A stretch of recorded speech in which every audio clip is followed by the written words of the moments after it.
السلام عليكم ورحمة الله وبركاته. الحمد لله رب العالمين، نحمده ونستعينه ونستغفره ونؤمن به ونتوكل عليه، ونعوذ بالله من شرور أنفسنا ومن سيئات أعمالنا، من يهده الله فلا مضل له ومن يضلله فلا هادي له، ونشهد أن لا إله إلا الله وحده لا شريك له، ونشهد أن محمدا عبده ورسوله صلى الله عليه وعلى آله وصحبه وسلم.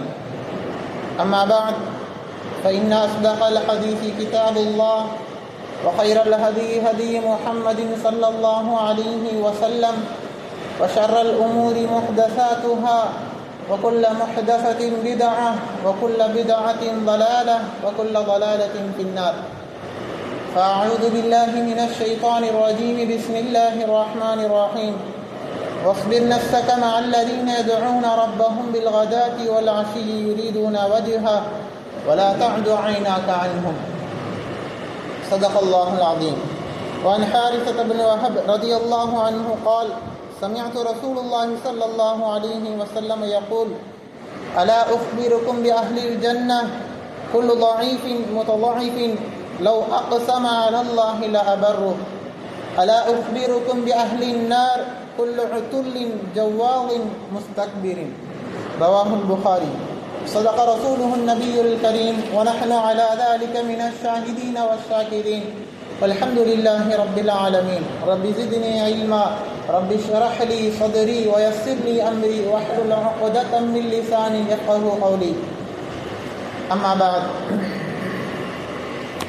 கணித்திற்குரிய அல்லாஹ்வின் நல்லடியார்களே, சகோதரர்களே, பெரியோர்களே, அல்லாஹு தஆலா இந்த உலகத்தில் எல்லாரையும் சமமாக அல்லாஹ் படைக்கவில்லை.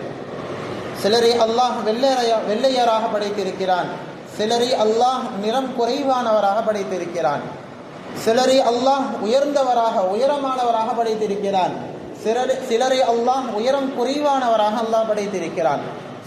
சிலருக்கு அல்லாஹு தாலா பணம் காசுகளை செல்வந்தராக அல்லாஹ் படைத்திருக்கிறான், சிலரை அல்லாஹு தாலா ஏழையாக அல்லாஹ் படைத்திருக்கிறான், சிலரை அல்லாஹு தாலா உயர்ந்த பதவியில் இருக்கக்கூடியவராக படைத்திருக்கிறான், சிலரை அல்லாஹு தாலா கூலி தொழிலாளி செய்யக்கூடியவராக ஆக்கி வைத்திருக்கிறான். இது அல்லாஹு தாலா இந்த உலகை செயல்படுத்துவதனுடைய ஒரு இலகுவான ஒரு கட்டமைப்புக்காக உருவாக்கப்பட்ட ஒன்று. இந்த உலகத்தில் எல்லோரும் செல்வந்தராக இருந்து விட்டால், எல்லோரும் பதவியில் இருப்பவராக இருந்து விட்டால், தொழில் செய்வது யார், வேலை செய்வது யார், எல்லோரும் முதலாளியாக இருந்து விட்டால் தொழிலாளி யார் இருப்பது? இப்படியாக உலகத்தினுடைய ஒரு கட்டமைப்பிற்காக அல்லாஹு தாலா இதுவெல்லாம் உருவாக்கி இருக்கிறான்.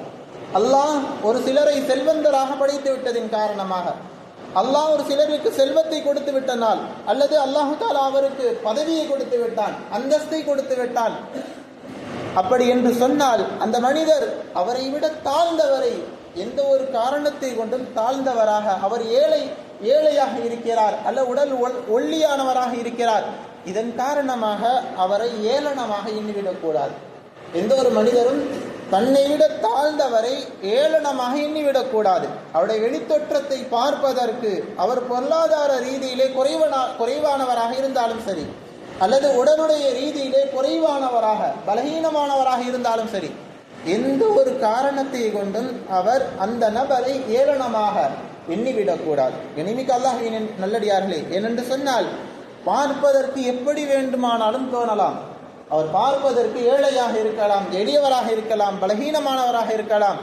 ஆனால் அல்லாஹ்விடத்தில் அவருடைய தொடர்பு எந்த அளவு உறுதியாக இருக்கிறது, எந்த அளவு அவருடைய அந்தஸ்து உயர்ந்ததாக இருக்கிறது என்பதை நம்மால் அறிய முடியாது. அல்லாஹு தஆலா தன் திருமறை ஒரு இடத்துல கூறி காட்டுவான்: வஸ்பிர் நஃப்ஸக மஅல்லதீன யதுஊன ரப்பஹும் பில்கதாத்தி வல் அஷி யுரீதுன வஜ்ஹா.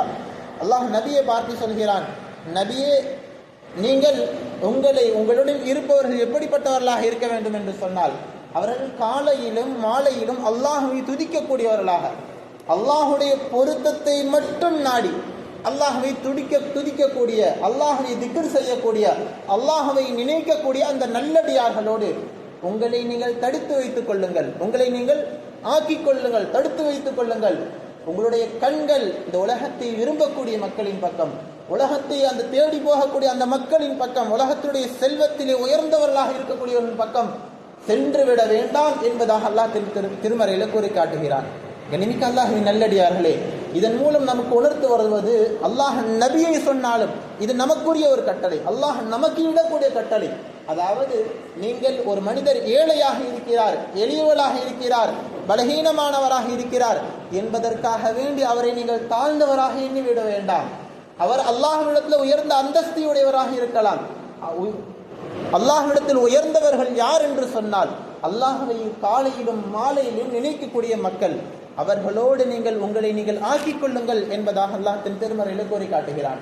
கண்ணியமிக்க அல்லாஹ்வின் நல்லடியார்களே, நபி அல்லாஹு தாலா எந்த அளவுக்கு அல்லாஹுக்கு பிரியமானவர் என்பது நமக்கு தெரியும். நபிக்கும் அல்லாஹுக்கும் மத்தியில் இருக்கக்கூடிய பிரியம் ஒரு ஹதீஸ்ல, லைஃபான ஹதீஸ்ல வருகிறது, நபியை படைக்கவில்லை என்று சொன்னால் இந்த உலகத்தை அல்லாஹ் படைத்திருக்க மாட்டான். அப்படிப்பட்ட நபி அவர்கள், நபியுடைய புகழ் குர்ஆன்ல எல்லா இடங்களிலேயும், குர்ஆனுடைய ஒவ்வொரு இடத்திலையும் நபியுடைய புகழ் இருக்கும். இன்னா அர்சல்னாக ஷாஹிதன் வ முபஷ்ஷிரன் வ நதீரா. அல்லாஹ் நபியை பற்றி சொல்கிறான், நிச்சயமாக நாம் உங்களை சாட்சியாளர்களாக, ஒரு சுபச்செய்தி சொல்லக்கூடியவர்களாக, மக்களுக்கு எச்சரிக்கை செய்யக்கூடிய ஒரு நபியாக உங்களை நாம் அனுப்பி இருக்கிறோம். அல்லாஹுடைய அனுமதியை கொண்டு அல்லாஹின் பக்கம் அழைக்கக்கூடிய ஒரு தாயியாக, சிராஜம் முனீரா, உலகத்திலே மின்னக்கூடிய ஒரு ஒளி விளக்காக இந்த உலகத்திற்கு நாம் உங்களை அனுப்பி இருக்கிறோம் என்பதாக அல்லாஹ் தன் திருமறையில நபியை புகழ்ந்து கூறுகிறார். கண்ணியமிக்க அல்லாஹ்வின் நல்லடியார்களே, இப்படி நேசத்திற்குரிய ஒரு நபி, இப்படிப்பட்ட ஒரு நபி, இப்படிப்பட்ட எம்பெருமானார் ஸல்லல்லாஹு அலைஹி வஸல்லம் அவர்களை அல்லாஹு தஆலா 2 இடங்களில் முஹிப்பானா ஐதாப், அதாவது பாசத்திற்குரியவரை கண்டிக்கக்கூடிய விதத்தில் 2 இடத்தில் அல்லாஹ் கண்டித்திருக்கிறார். அதுல ஒரு இடம் அபஸ வ தவல்லா என்று சூராவில் அல்லாஹ் தஆலா கூறியிருக்கிறார். இந்த சூரா இறங்குவதற்குரிய காரணம் என்னவென்று சொன்னால், நபி ஸல்லல்லாஹு அலைஹி வஸல்லம் அவர்களை சந்திப்பதற்காக வேண்டி ஒரு குறைஷி கூட்டத்தினர், குறைஷியருடைய தலைவர்கள், அவர்களை பின்பற்றி மக்கள் இருக்கிறார்கள், அவர்களுடைய சொல்லை கேட்கக்கூடிய மக்கள், அப்படிப்பட்ட தலைவர்கள் இவர்கள் ஒரு குழுவினராக நபியை சந்திப்பதற்காக வேண்டி வருகிறார்கள். இவர்கள் தீனை ஏற்றுக்கொண்டார்கள் என்று சொன்னால், இவர்கள் இஸ்லாத்தை ஏற்றுக்கொண்டார்கள் என்று சொன்னால், இவர்களுடைய பேச்சை கேட்டு, இவர்களுடைய சொல்லை கேட்டு, இவர்களுடைய செயலை பார்த்து எத்தனையோ மக்கள், அவருடைய கோத்திரத்தினுடைய அத்தனை மக்களும், அந்த கூட்டத்தில் இருக்கக்கூடிய அத்தனை மக்களும் இஸ்லாத்தை ஏற்றுக்கொள்வார்கள். இப்படிப்பட்ட மிக முக்கியமான ஒரு தலைவர்கள் நபியை சந்திப்பதற்காக வேண்டி வருகிறார்கள். நபி அவர்களும் இந்த விஷயத்தை உணர்ந்து கொள்கிறார்கள். இவர்கள் இஸ்லாத்தை ஏற்றுக்கொண்டால், இவர்களை அழைப்பு கொடுத்தால் போதும், இவர்களுக்கு பின்னாடி 50 பேர், 60 பேர், 100 பேர், அந்த கூட்டமே அப்படி இஸ்லாத்தை ஏற்றுக்கொள்வார்கள் என்பதற்காக வேண்டி முழு கவனத்தோடு அவர்களிடத்தில் தாவத் கொடுக்கிறார்கள், தப்லீக் கொடுக்கிறார்கள், தீனை அவர்களிடத்தில் எத்தி வைக்கிறார்கள். இந்த சமயத்தில் ஹஜ்ரத் அப்துல்லாஹ் இப்னு உம்மு மக்தூம் ரலியல்லாஹு அன்ஹு பின்னாட்களில் மதீனா முனவராவில் மஸ்ஜிது நபவியில் முஅத்தினாக நியமிக்கப்பட்ட ஒரு சஹாபி, கண் தெரியாத ஒரு சஹாபி. இவர்கள் நபியை சந்திப்பதற்காக வேண்டி, ஒரு மசாலாவை கேட்பதற்காக வேண்டி நபி இடத்துல வருகிறார்கள். ஏதோ ஒரு சின்ன ஒரு சட்ட சிக்கலை தெளிவு பெறுவதற்காக வேண்டி நபியிடத்தில் வருகிறார்கள். நபியிடத்தில் வந்து கேட்கும் பொழுது நபியவர்கள் பார்க்கிறார்கள், வந்திருக்கக்கூடிய தலைவர்கள் மிக முக்கியமானவர்கள், சஹாபியும் முக்கியமானவங்க தான். ஆனால் இவரை அடிக்கடி சந்திப்போம், அடிக்கடி இவர் நம்மவர் இப்ப பார்த்தா அடுத்து கொஞ்ச நேரத்தில் பார்ப்போம். இவர் அடிக்கடி நம்மை சந்திக்கக்கூடிய ஒரு நபர், ஒரு சஹாபி. இப்ப இவரிடத்துல கொஞ்ச நேரம் கழித்து கூட நாம் இவருடைய கேள்விக்கு, சந்தேகத்திற்கு பதிலளித்து விடலாம் என்பதாக நினைத்து நபி அவர்கள் இவரை கொஞ்சம் சற்று நேரம் நில்லுங்கள் என்பதாக சொல்லிவிட்டு அந்த குறைஷிகளின் பக்கம் கவனத்தை திருப்புகிறார்கள். அந்த தலைவர்களின் பக்கம் கவனத்தை திருப்பி அவர்களுக்கு இஸ்லாத்தினுடைய அழைப்பை கொடுத்து கொண்டிருக்கிறார்கள். இந்த செயலை தான், இதை கண்டித்து அல்லாஹ், இந்த செயல் அல்லாஹிற்கு பிடிக்கவில்லை. இதை கண்டித்து அல்லாஹ் தஆலா ஆயத்தை இறக்குகிறான். அபஸ வ தவல்லா, அபஸ முகம் தடுத்தார், வ தவல்லா முகத்தை திருப்பிக் கொண்டார், அன் ஜாஅஹுல் அஅமா, ஒரு கண் தெரியாத ஒரு நபர் அவரிடத்தில் வந்தபோது அவர் முகத்தை கடுகடுத்துக் கொண்டார், முகத்தை திருப்பிக் கொண்டார்.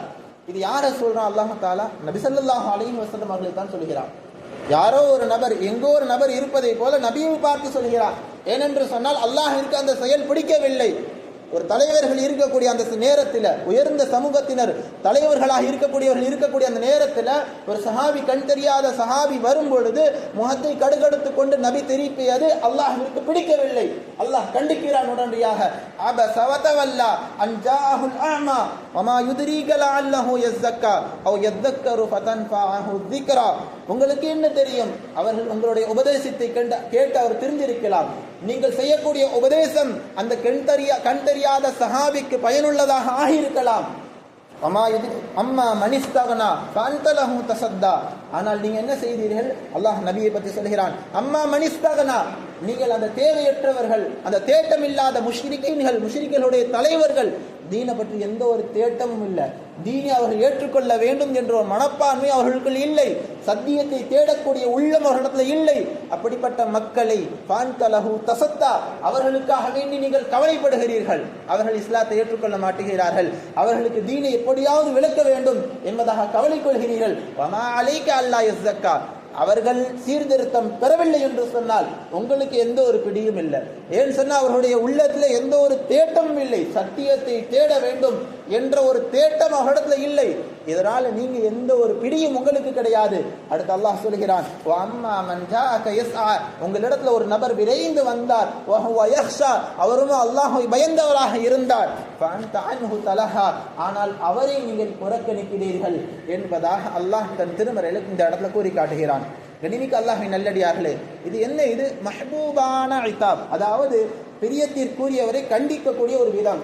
ஒரு நபர் நமக்கு பிரியத்திற்குரியவராக இருக்கிறார், அவரை நேரடியாக இந்த செயலை நீ செய்யாதே என்று சொல்வதற்கு பதிலாக இந்த செயலை யார் செய்கிறாரோ அவரை எனக்கு பிடிக்காது என்பது போல ஒரு வார்த்தையை அல்லாஹ் கூறி காட்டுகிறான். அபஸ, அவர் முகம் கடுகட்டார், வதவல்லா, அவர் முகத்தை திருப்பிக் கொண்டார், அன்ஜாஅஹுல் அஅமா, ஒரு கண் தெரியாத சஹாபி வந்த பொழுது அவர் முகத்தை கடுக நோக்கி சொல்கிறான். ஆனால் பாசத்திற்குரிய ஒரு ஐத்தாபாக. என்ன காரணம்? எதற்காக வேண்டி இங்கு நபி அவர்கள் என்ன நினைத்தார்கள்?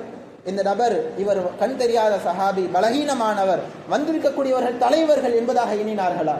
அல்லது இந்த நபர் பலகீனமானவர், இவரின் மூலமாக எந்த ஒரு காரியமும் நமக்கு நடக்காது, இந்த நபர் வந்திருக்கக்கூடிய தலைவர்கள், முஷ்ரிக்குகளுடைய தலைவர்கள், செல்வந்தர்கள், இவர்கள் இஸ்லாத்தை ஏற்றுக்கொண்டால் மிகப்பெரிய ஒரு உதவி நமக்கு இருக்கும் என்பதாக நினைத்து நபியர்கள் திரும்பினார்களா?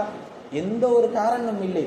நபி அவர்கள் எண்ணியது, இந்த சஹாபி, வந்திருக்கக்கூடிய சஹாபி நம்முடைய தோழர், என்னுடைய தோழர், என்னை அடிக்கடி சந்திக்கக்கூடிய ஒரு தோழர், நான் மீண்டும் இவரை சந்திப்பேன், இவர் கேட்கக்கூடிய கேள்விகளுக்கு நான் பதிலளிப்பேன், இப்போதைக்கு கொஞ்ச நேரத்துக்கு இவரை ஒத்தி வைத்து விட்டு வந்திருக்கக்கூடிய முஷ்ரிக்குகளுடைய தலைவர்கள், இவர்கள் இப்பதான் வருவாங்க, அடுத்து அவர்கள் வரமாட்டார்கள் என்ற ஒரு நிலை. இவர்கள் இஸ்லாத்தை ஏற்றுக்கொண்டால் இவர்களின் மூலமாக பல நபர்கள் இஸ்லாத்தை ஏற்றுக்கொள்வார்கள் என்பதற்காக வேண்டித்தான் நபி ஸல்லல்லாஹு அலைஹி வஸல்லம் அவர்கள் அந்த நபர்களின் பக்கம், அந்த முஷ்ரிக்கீன்களின் பக்கம் கவனத்தை திருப்பினார்கள். கணித்திற்குரிய அல்லாஹ்வின் நல்லடியார்களே, ஆனால் அல்லாஹ்விற்கு அந்த செயல் பிடிக்கவில்லை. அல்லாஹ்விற்கு அந்த செயல் பிடிக்கவில்லை. இவர்கள் யார் முன்னோக்கிறார்கள், நபியவர்கள் யாரை முன்னோக்குகிறார்களோ அவர்கள் தேட்டத்தோடு வரவில்லை. யாரை நபியவர்கள் புறக்கணிக்கிறார்களோ அவர்கள் தேட்டத்தோடு வந்திருக்கிறார்கள். எனவே யார் தேட்டத்தோடு வரவில்லையோ அவர்களை புறக்கணியுங்கள், யார் தேட்டத்தோடு வந்திருக்கிறார்களோ அவர்களை கவனியுங்கள் என்பதாக அல்லாஹ் தன் திருமறையில் நபி ஸல்லல்லாஹு அலைஹி வஸல்லம் அவர்களுக்கு கூறி காட்டுகிறான். கணித்துக்குரிய அல்லாஹ்வின் நல்லடியார்களே, இது நபி ஸல்லல்லாஹு அலைஹி வஸல்லம் அவர்களுக்கு மட்டும் உரித்தானது என்பதாக இல்லை. இது முழு உம்மத்திற்காக வேண்டி இறக்கப்பட்ட ஒரு குர்ஆன், இறக்கப்பட்ட ஒரு ஆயத். இந்த ஆயத்தின் மூலமாக அல்லாஹ் இந்த உம்மத்திற்கு சொல்லக்கூடிய செய்தி, வெளிரங்கத்தில் இருக்கக்கூடிய ஒரு மனிதனை பார்த்த மாத்திரம் அவருடைய வெளிரங்கத்தை பார்த்து மட்டும் நீங்கள் முடிவு செய்து விடாதீர்கள். அவருடைய வெளிரங்கத்தை பார்த்து மட்டும் நீங்கள் முடிவு செய்து விடாதீர்கள். அவர் அல்லாஹ்விடத்தில் எந்த அந்தஸ்தில் இருப்பார் என்பது உங்களுக்கு தெரியாது என்பதாக அல்லாஹ் இதன் மூலமாக இந்த உம்மத்திற்கு நமக்கு அல்லாஹ் விளக்குகிறான். கணித்துக்குரிய அல்லாஹ்வின் நல்லடியார்களே, ஒரு சமயத்தில் நபி ஸல்லல்லாஹு அலைஹி வஸல்லம் அவர்கள் கேட்டார்கள், உங்களுக்கு தெரியுமா சொர்க்கவாசி யார் என்பதாக கேட்டுவிட்டு சொன்னார்கள், சொர்க்கவாசி யார் என்று சொன்னால் ஒவ்வொரு பலகீனமானவர், உடல்ல பலம் இல்லை, சக்தி இல்லை, அந்த ஒவ்வொரு நபர், மக்கள் எல்லாம் அவரை பலகீனமானவர் என்பதாக எண்ணுகிறார்கள், அவரை பலகீனர் என்பதாக எண்ணுகிறார்கள். அவர் உலகத்தினுடைய அந்த பொருளாதார ரீதியாக பலவீனராக இருந்தாலும் சரி, உடல் ரீதியாக பலவீனராக இருந்தாலும் சரி, அந்தஸ்து ரீதியில பலவீனராக இருந்தாலும் சரி, ஆனால் அவர் எப்படிப்பட்ட நபராக இருப்பார்? பார்ப்பதற்கு பலவீனராக தெரிவார். ஆனால் அல்லாஹ்விடத்தில் நபி ஸல்லல்லாஹு அலைஹி வஸல்லம் அவர்கள் சொன்னார்கள், அல்லாஹ்விடத்தில் அவர் அந்தஸ்து அவர் அல்லாஹ்வின் மீது சத்தியம் செய்து லவ் அக்ஸம அலல்லாஹி அல்லாஹ்வின் மீது அவர் சத்தியம் செய்து ஒரு விஷயத்தை சொன்னார் என்று சொன்னால் அபர்ருஹு அல்லாஹ் அதை நிறைவேற்றி காட்டுவார். இவர் ஏதோ ஒரு விஷயத்தை சத்தியம் செய்து சொல்லுகிறார் அல்லாஹ்வின் மீது சத்தியமாக என்று சொன்னால் அல்லாஹ் இவரின் மீது இருக்கக்கூடிய அந்த நேசத்தின் காரணமாக, அல்லாஹ் இவரை பிரியப்படுவதின் காரணமாக அவர் செய்த சத்தியத்தை அப்படியே நிறைவேற்றி காட்டுவான். நினைத்துக்கூடிய அல்லாஹ்வின் நல்லடியார்களே, அதனால் அந்த ஹதீஸின் மூலமாக நமக்கு விளங்க வருவது என்று சொன்னால் வெளிரங்கத்தில் பார்த்து யாரையும் முடிவு செய்து விடக்கூடாது. புகாரில் பதிவு செய்யப்படக்கூடிய ஹதீஸ் சுலுஹ் பாபு சுலுஹ் என்ற பாபுல பதிவு செய்யப்படுகிறது ஒரு ஹதீஸ். நபி ஸல்லல்லாஹு அலைஹி வஸல்லம் அவருடைய காலத்தில் 2 பெண்கள் சண்டையிட்டுக் கொள்கிறார்கள். 2 பெண்கள் சண்டையிட்டு கடைசியில் அடிதடியாகி அவருடைய ஒரு பெண்ணுடைய பல்லை மற்றொரு பெண் உடைத்து விடுகிறார். இந்த செய்தி நபிக்கு முன்னாடி வருகிறது. நபி அவர்கள் தீர்ப்பளிக்கிறார்கள். இஸ்லாத்தை பொறுத்த மட்டிலும் பழிக்கு பழி இருக்கிறது. ஒருவன் பல்லை உடைக்கிறான் என்று சொன்னால் பழிக்கு பழியாக அவனுடைய பல்லை நாம் உடைக்கலாம். கையை உடைக்கிறான், பழிக்கு பழியாக அவனுடைய கையை உடைக்கலாம். காலை உடைக்கிறார், பழிக்கு பழியாக அவருடைய காலை நாம் உடைக்கலாம். இஸ்லாத்தில் இதற்கு அனுமதி இருக்கிறது.